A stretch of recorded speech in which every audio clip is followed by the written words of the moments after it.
کہ دیکھو نیت تو نہیں رہا، اور آج میں بھی ہوں، کل میں بھی نہیں ہوں، پرسوں کل شاید آپ سننے والے بھی ہیں کہ کل نہیں ہیں، یہ تو اللہ سبحانہ و تعالیٰ کی منشا ہے۔ لیکن جو باقی رہ جاتا ہے وہ اللہ کا نام اور وہ کام رہ جاتا ہے جس سے جنید نے اپنے آپ کو جوڑا۔ اور وہ جنید کا کام کیا تھا؟ اللہ کو راضی کرنا، اللہ کی مخلوق کو اس طرح سے راضی کرنا کہ اس کو اللہ سے جوڑا جائے، اور دین کی دعوت اور دین کی تبلیغ اور اس کو عملی طریقے سے اپنی زندگی میں لے کے آنا۔ یہ میں نے جنید کی جستجو دیکھی، یہ میں نے اس کی محنت دیکھی پچھلے 10 سال 15 سال۔ تو میرا سب سننے والوں کو یہی پیغام ہے، اور یہ بات میں اپنے آپ پر بھی لاگو کرتا ہوں کہ یا اللہ مجھے وہ زندگی عطا فرما دے جو تیری پسندیدہ زندگی ہے۔ اور یہی دعا اور یہی جستجو جنید کی بھی تھی۔ اور پھر دیکھو اللہ سبحانہ و تعالیٰ نے ہمیں تو اس دنیا میں ایک بہت محدود مدت کے لیے بھیجا ہے۔ اللہ سبحانہ و تعالیٰ نے ہمیں اس دنیا میں بغیر کسی مقصد کے بھیجا نہیں، اور ہمیں ایک بڑے مخصوص مقصد کے لیے بھیجا۔ اور وہ مقصد کیا ہے؟ کہ اس دنیا میں اپنی زندگی اس طرح سے گزار دیں کہ اللہ کو راضی کرنے والے بن جائیں، تاکہ کل جب ہم اس دنیا میں جائیں جہاں ہمارا اللہ سے آمنا سامنا ہوگا، اور جہاں ہمارے اس دنیا کے جتنے احوال ہیں، اسباب ہیں، اس دنیا کے ہمارے جتنے معاملات ہیں، ان سب کا ہم کو حساب دینا ہوگا، تو وہاں پر ہم کامیاب ہو جائیں۔ تو میرے بھائیوں، میرے دوستوں، ایمان بنانے کا بہترین طریقہ کیا ہے؟ ایک تو نماز ہے، اور دوسرا ایسی بزرگوں کے ساتھ صحبت پیدا کریں، ایسے محفلوں میں اٹھیں بیٹھیں جس میں اللہ اور اس کے رسول صلی اللہ تعالی علیہ وسلم کا ذکر ہوتا ہے۔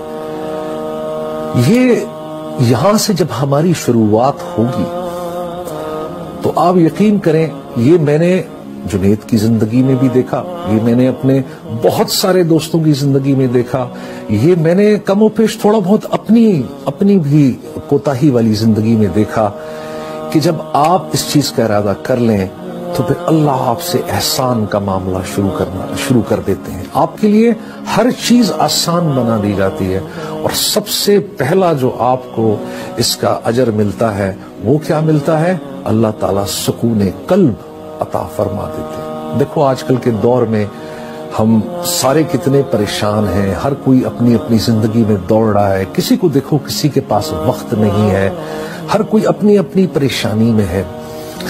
لیکن ایک مومن، ایک ایمان والا، نماز قائم کرنے والا، اس کے لیے یہ پریشانی کوئی پریشانی رہتی نہیں ہے۔ یہ کر کے دیکھو، ایکسپیرینس کر کے دیکھو، کبھی انشاءاللہ تعالی آپ کبھی اس سے پھر مڑنا نہیں پڑے گا۔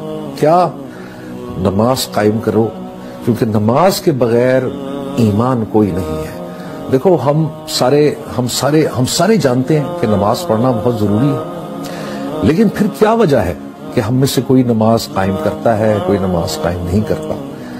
اور اس کی وجہ یہ ہے میرے بھائیوں دوستوں کہ ایمان نہیں بنا ہوتا۔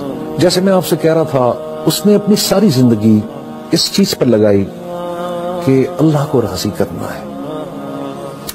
اللہ کو راضی کرنے کے لیے دیکھو حقوق العباد تو اپنی جگہ ہے، ٹھیک ہے، ہم نے نماز بھی پڑھنی ہے، ہم نے روزے بھی رکھنے ہیں، ہم نے اگر استطاعت ہو تو حج بھی کرنا ہے، ہم نے زکوٰۃ بھی دینی ہے، لیکن اس کے ساتھ ساتھ ایک اور بہت بڑا جز ہے، اور وہ ہے ہمارے معاملات، ہمارے اخلاقیات۔